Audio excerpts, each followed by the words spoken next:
Bismillahirrahmanirrahim. Assalamualaikum warahmatullahi wabarakatuh. Salam, Om Swastiastu, Namo Buddhaya, salam kebajikan dan salam sejahtera untuk kita semua. Sahabat dan saudara sekalian, perkenalkan nama saya Muhammad Adib Fanani, biasa dipanggil Adib. Saya merupakan mahasiswa program studi S2 Manajemen Pendidikan, Fakultas Pendidikan Universitas Negeri Malang. Pada kesempatan kali ini, saya akan mempresentasikan video saya yaitu dengan judul Kepemimpinan dan Strategi Manajemen Mutu. Video ini saya buat khusus untuk memenuhi tugas mata kuliah Akreditasi Sistem Persekolahan dan Manajemen Mutu yang diampu oleh Bapak Samsul Hadi dan Profesor Asep Sunandar. Selamat menyaksikan.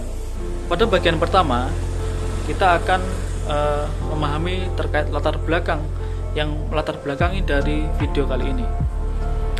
Keberadaan seorang pemimpin di dalam sebuah organisasi pendidikan adalah sebuah keniscayaan. Pemimpin memegang kendali dan menjadi faktor yang menentukan kesuksesan ataupun kegagalan dari sebuah lembaga pendidikan. Seorang pemimpin harus memiliki sifat kepemimpinan dan jiwa kepemimpinan. Kepemimpinan merupakan suatu kemampuan yang dilakukan untuk mempengaruhi orang lain dalam mencapai suatu tujuan yang telah ditetapkan atau diinginkan. Pada lembaga pendidikan, kepemimpinan yang efektif atau effective leader akan berdampak pada mutu atau kualitas dari lembaga pendidikan yang telah ia pimpin. Mutu pendidikan juga dapat diperoleh dengan cara melakukan manajemen mutu.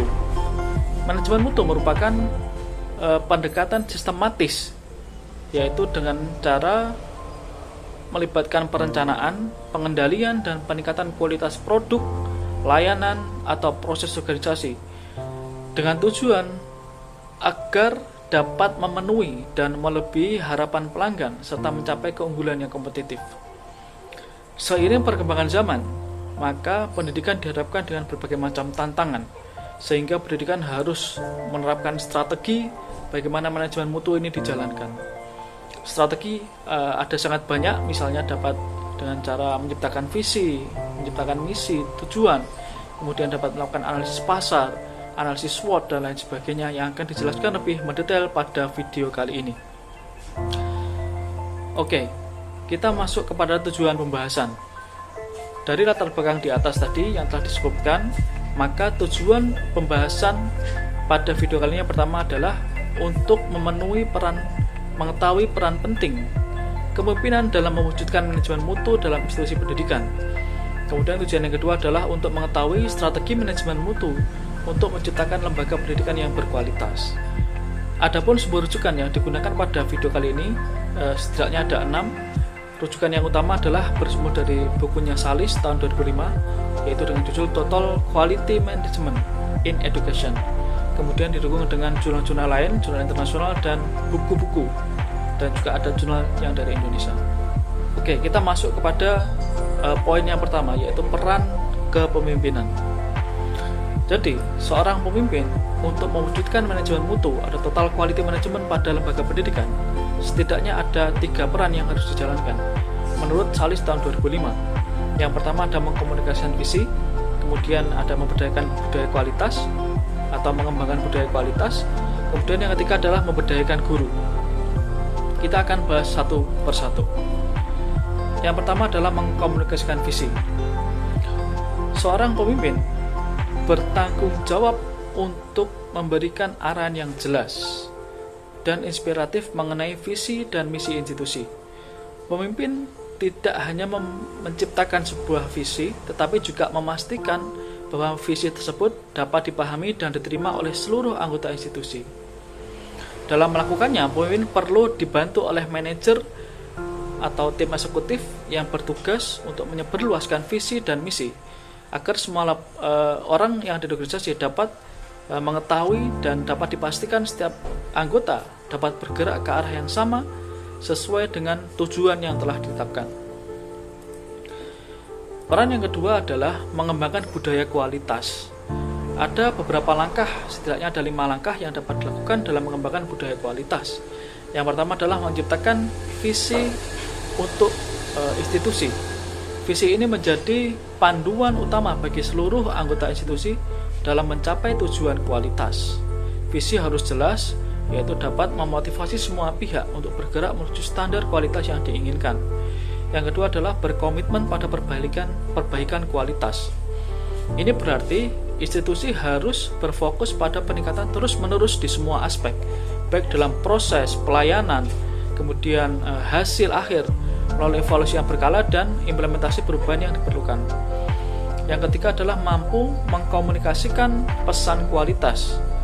Pesan tentang pentingnya kualitas harus disampaikan secara efektif kepada semua pihak, baik internal maupun eksternal, agar setiap orang di dalam organisasi dapat memahami dan menerapkan prinsip kualitas dalam pekerjaannya sehari-hari. Yang keempat adalah memenuhi kebutuhan pelanggan. Institusi harus mengutamakan pemenuhan kebutuhan dan harapan pelanggan, misalnya siswa, orang tua, kemudian ada masyarakat, untuk memastikan kepuasan yang tinggi dan keberhasilan secara jangka panjang. Yang kelima adalah memastikan aspirasi pelanggan didengar, yaitu dengan cara melibatkan pelanggan dalam proses umpan balik dan pengambilan keputusan, membantu institusi dapat menyesuaikan layanan dan produk dengan kebutuhan yang sebenarnya, sehingga terjadi peningkatan kualitas layanan secara berkelanjutan. Selanjutnya adalah peran seorang pemimpin, yaitu memberdayakan guru. Ada 4 cara dalam memberdayakan guru. Yang pertama adalah melibatkan guru dalam pengambilan keputusan dan pemecahan masalah. Guru harus dilibatkan dalam proses pengambilan keputusan, misalnya seperti berkaitan dengan pengajaran, kemudian ada manajemen kelas, misalnya kebijakan sekolah. Hal ini memberikan mereka rasa kepemilikan dan tanggung jawab terhadap hasil pendidikan. Yang kedua adalah mendengarkan aspirasi atau masukan dari guru, yaitu dengan cara membuka ruang dialog dan mendengarkan ide, saran, ataupun keluhan dari guru. Hal ini dilakukan untuk memastikan bahwa keputusan yang diambil sesuai dengan kebutuhan dan kondisi di lapangan. Yang ketiga, dengan cara membagikan informasi manajemen. Ya, guru perlu diberi akses kepada informasi penting terkait manajemen sekolah, seperti kebijakan, kemudian rencana strategis, dan tujuan sekolah. Transparansi ini membantu guru memahami arah yang diambil sekolah dan peran mereka dalam mencapainya. Yang keempat yaitu membantu guru dalam mengatasi hambatan yang menghalangi guru. Manajemen sekolah harus mendukung guru dalam menghadapi kendala yang menghambat tugas mereka, seperti masalah fasilitas, kemudian ada sumber daya, atau dukungan teknis, sehingga guru dapat mengajar secara optimal. Selanjutnya adalah strategi atau cara-cara agar manajemen mutu itu dapat terlaksana secara efektif dan efisien di dalam lembaga pendidikan menurut Salis tahun 2005. Yang pertama adalah menciptakan visi, misi, dan tujuan. Visi yaitu menyampaikan tujuan akhir yang jelas dan singkat. Visi itu harus mudah dipahami dan memberikan gambaran yang kuat tentang arah jangka panjang institusi. Kemudian misi itu menjelaskan alasan keberadaan institusi serta perbedaan dari yang lain. Misi juga sebagai bagaimana cara-cara yang dilakukan untuk agar visi itu bisa tercapai, seperti itu. Misi juga berkaitan dengan menjelaskan mengapa institusi ada dan apa yang membedakan darinya dengan organisasi lain. Misi ini mencakup peran dan kontribusi institusi dalam memenuhi kebutuhan atau permasalahan di masyarakat. Kemudian tujuan harus terukur dan realistis, ya, dapat dicapai secara realistis untuk memastikan pencapaian itu dapat dilakukan sebuah evaluasi. Selanjutnya adalah melakukan riset pasar. Ada beberapa poin terkait dengan riset pasar. Misalnya pertama adalah riset pasar itu membantu mendengarkan kebutuhan pelanggan. Riset pasar itu memungkinkan institusi untuk memahami kebutuhan, harapan, dan preferensi pelanggan, sehingga dapat menyelaraskan antara produk atau layanan sesuai dengan permintaan pasar atau pelanggan. Yang kedua, riset pasar membantu menentukan citra institusi di mata berbagai kelompok pelanggan. Jadi riset pasar ini juga membantu institusi mengetahui bagaimana sih citra atau reputasi mereka dipersepsikan oleh berbagai segmen pelanggan, ya, sehingga kita dapat memperbaiki dan memperkuat cita tersebut. Kemudian yang ketiga adalah riset pasar harus dilakukan secara berkelanjutan. Artinya apa? Artinya riset pasar perlu dilakukan secara rutin, dan ini memastikan institusi dapat beradaptasi dengan perubahan tren dan kebutuhan pelanggan yang dinamis. Yang keempat adalah segmentasi pasar dan mengadopsi strategi. Jadi riset pasar itu memungkinkan institusi dapat membagi pasar menjadi segmen-segmen yang lebih kecil dan lebih spesifik, sehingga mereka dapat mengadopsi strategi yang tepat dan fokus sesuai dengan segmen-segmen yang telah ditentukan di awal. Selanjutnya adalah melakukan analisis SWOT. SWOT ini adalah seringkali dilakukan di berbagai macam jenis organisasi, yaitu karena untuk melihat kekuatan, kelemahan, kemudian ada kesempatan, dan kemudian ada ancaman gitu ya.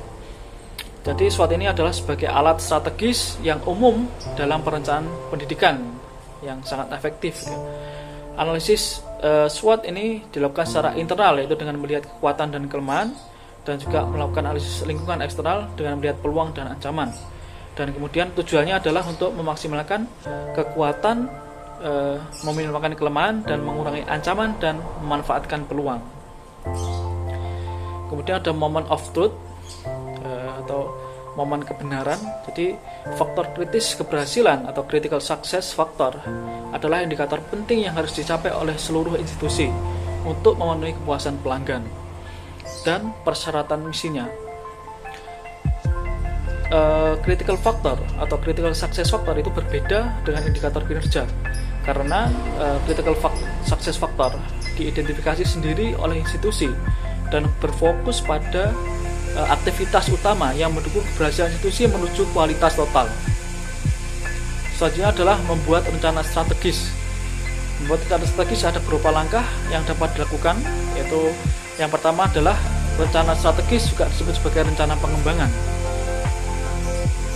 yaitu adalah peta pengembangan yang membantu institusi tumbuh dan berkembang sesuai dengan visi dan misinya dalam jangka panjang. Kemudian rencana strategis adalah merinci langkah-langkah yang akan diambil oleh institusi. Rencana ini memuat langkah-langkah konkret yang harus dilakukan untuk mencapai tujuan strategis, termasuk sumber daya yang dibutuhkan, kemudian ada timeline dan indikator keberhasilan. Kemudian rencana strategis juga memberikan arahan bagi institusi tetap fleksibel gitu ya. Rencana strategis itu menyediakan panduan yang jelas tentang arah organisasi, tetapi tetap cukup fleksibel atau dinamis agar bisa sesuai dengan perubahan lingkungan seperti itu dan permintaan pelanggan. Kemudian selanjutnya adalah pengembangan strategi jangka panjang. Di sini ada, menurut Salis, ada 3 strategi yang dapat dijalankan. Yang pertama ada strategi biaya, yaitu mengharuskan organisasi untuk meminimalkan biaya operasional sehingga dapat menawarkan produk atau layanan dengan harga yang lebih rendah dibandingkan pesaingnya tanpa mengorbankan kualitas. Tujuannya adalah untuk menjadi poin pasar dalam hal harga. Kemudian ada strategi yang kedua, yaitu strategi diferensiasi, yaitu organisasi mengharuskan atau menawarkan produk atau layanannya dibuat seunik mungkin atau semenarik mungkin, memiliki fitur yang berbeda dengan pesaingnya gitu ya. Keunikan ini akan menciptakan nilai tambah bagi pelanggan ya, sehingga mereka memilih produk tersebut meskipun harganya lebih tinggi tidak akan masalah. Kemudian terakhir ada strategi fokus. Strategi fokus adalah strategi yang berfokus pada segmen pasar tertentu ya, misalnya berdasarkan wilayah geografis atau kelompok pelanggan spesifik atau segmen pasar khusus yang lainnya. Dengan fokus ini, organisasi dapat memahami kebutuhan segmen tersebut dengan lebih baik dan memenuhi kebutuhan tersebut secara optimal. Kemudian ada rencana bisnis dan operasi. Rencana jangka pendek, jadi rencana bisnis ini juga ditekan sebagai rencana jangka pendek, yaitu sekitar 1 tahun yang dilakukan secara terperinci untuk mencapai aspek-aspek tertentu dari strategi institusi jangka panjang. Biasanya berisi langkah-langkah yang pasti dan berimplikasi pada keuangan dari pelaksanaannya. Jadi rencana bisnis ini adalah singkatnya adalah rencana jangka pendek gitu ya, apa-apa yang harus dilakukan dalam waktu 1 tahun seperti itu. Berbeda dengan rencana strategis, biasanya agak lebih panjang, sekitar 5 tahun seperti itu. Selanjutnya adalah kebijakan mutu dan rencana mutu. Kebijakan mutu ini adalah berupa pernyataan komitmen dari institusi. Kemudian rencana mutu ini dibuat untuk mewujudkan pernyataan kebijakan mutu ke dalam tindakan. Kemudian rencana mutu memuat proses yang akan diambil secara jangka menengah. Kemudian rencana harus memuat tujuan dan sasaran yang jelas.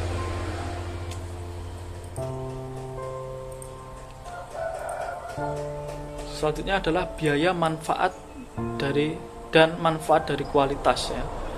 Jadi salah satu strategi yang dapat dilakukan adalah dengan menghitung biaya dan manfaat dari kualitas ya. Jadi dengan mengukur itu kita akan melihat peningkatan kualitas dari organisasi yang kita pimpin gitu ya. Kemudian ini adalah salah satu cara untuk melihat manfaat dari total quality management dengan cara mengukur biaya kegagalan. Kemudian TQM harus dilihat sebagai upaya yang memberikan manfaat nyata bagi institusi. Nah, TQM untuk meminimalkan kesalahan melalui sistem dan prosedur yang jelas serta kerja tim yang baik. Selanjutnya adalah biaya pencegahan dan kegagalan. Biaya pencegahan adalah berkaitan dengan seluruh upaya untuk mencegah terjadinya kegagalan atau terjadinya sebuah kesalahan, misalnya seperti biaya peningkatan kualitas, kemudian ada pengaturan sistem, gaji koordinator, kemudian ada dukungan kerja tim yang mudah diukur. Berbalik atau berbeda dengan biaya kegagalan, disebut juga sebagai non-konformitas karena lebih sulit untuk diukur dan seringkali berupa biaya peluang yang hilang, misalnya seperti ketidakpuasan pelanggan, hilangnya pendaftaran, kegagalan siswa, kemudian ada pekerjaan yang terulang gitu, ada pemborosan waktu dan lain sebagainya. Selanjutnya adalah pemantauan dan evaluasi. Pemantauan dan evaluasi adalah elemen penting dalam strategi manajemen mutu untuk memastikan institusi menjadi organisasi yang terus belajar, terus improvement, terus melakukan perbaikan. Evaluasi dibagi menjadi 3. Pertama ada evaluasi harian, yaitu evaluasi secara informal, yaitu biasanya digunakan untuk memantau kemajuan siswa oleh guru. Kemudian ada evaluasi jangka pendek secara terstruktur, yaitu untuk memastikan siswa mencapai potensinya dan mencegah kegagalan dengan penggunaan data statistik. Dan terakhir ada evaluasi jangka panjang atau institusional, yaitu dengan menilai pencapaian tujuan strategis melalui survei dan indikator kinerja. Terakhir adalah rangkuman. Jadi rangkuman dari video kali ini adalah bahwa peran pemimpin dalam total quality management atau manajemen mutu total pada lembaga pendidikan sangatlah penting ya, terutama dalam mengkomunikasikan visi, kemudian mengembangkan budaya kualitas dan memberdayakan guru. Kemudian strategi atau cara yang dapat dilakukan dalam lembaga pendidikan yaitu melibatkan perencanaan strategis manajemen mutu, yaitu dengan cara menciptakan visi, misi dan nilai-nilai lembaga yang kemudian diterjemahkan ke dalam tujuan yang realistis untuk memastikan pencapaian dapat dievaluasi. Kemudian melakukan riset pasar untuk memenuhi kebutuhan pelanggan. Kemudian melakukan analisis SWOT untuk mengidentifikasi kekuatan, kelemahan, peluang, dan ancaman. Kemudian juga melakukan rencana strategis dan operasi yang diterapkan untuk mencapai tujuan jangka panjang dan jangka pendek yang didukung dengan kebijakan mutu serta pemantauan secara berkala. Pemimpin juga harus memastikan bahwa biaya pencegahan dan kegagalan itu dapat diukur dan dievaluasi untuk memastikan efektivitas dari TQM. Mungkin itu yang dapat saya sampaikan, ada kurang lebihnya mohon dimaafkan. Jika ada pertanyaan silahkan isi pada kolom komentar atau bisa bertanya pada lewat aplikasi Sepejar. Sekian dari saya, Assalamualaikum warahmatullahi wabarakatuh.